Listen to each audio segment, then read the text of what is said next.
2 feet of natural snow this week makes for tasty turns at Breck opening day. Phil Lindeman, Krystal, 93 News. The sun is shining on a beautiful opening day at Breckenridge, where a trio of locals explains why they will never skip opening day. The spirit of snowboarding.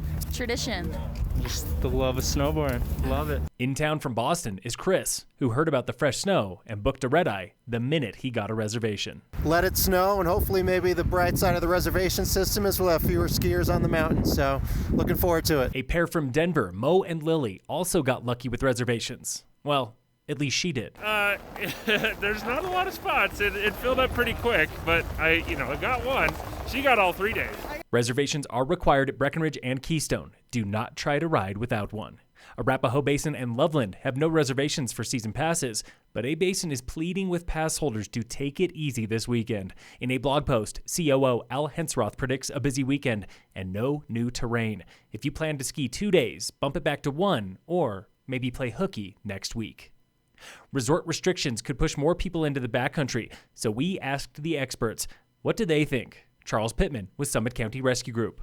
The Avalanche classes, Avalanche awareness classes, are selling out. In some areas, you can't buy your way in. So that tells me that it's going to be very, very busy. Ethan Green with Colorado Avalanche Information Center says it's been trending that way. Yeah, we do expect more people in the backcountry.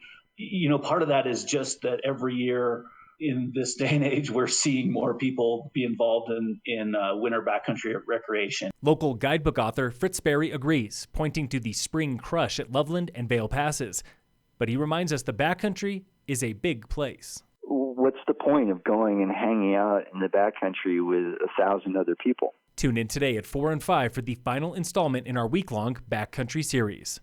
The latest now on coronavirus and the trouble at Breck City Market. There are no occupancy restrictions for City Market, which was concerning to me. That was Breckenridge Town Manager Rick Holman. Grocery is considered an essential service with no limit on capacity. But Councilwoman Erin Giello says that is not the real issue. It's not necessarily one person per cart that's an issue. It's the 4 people per cart that really makes it like you can't move in there. Mayor Eric Mamula agrees. Tell them that we're planning on doing something. We'd rather them do it themselves. And if they won't, if we have to get together next Tuesday for a quick meeting to pass something, I think we should. Summit County's latest infection rate is 1,075 per 100,000 people, up again after dipping slightly yesterday with a positive test rate above 17%. Summit Medical Center is at 18% capacity with 4 admissions this Monday alone. 2 of those patients were released soon after. Avalanche danger is low statewide today. The CAIC is now forecasting for zones again. Conditions will change with coming snow this weekend. In sports, tomorrow, the CU Buffs play Stanford at 1:30 on ESPN. On Sunday, the Broncos face the Raiders at 2:05 on CBS. In local sports, brought to you by American Family Insurance, the Weiss Agency, Summit High Football is back in action tomorrow with Fort Morgan on the Front Range. That game was originally scheduled for tonight, now rescheduled for tomorrow.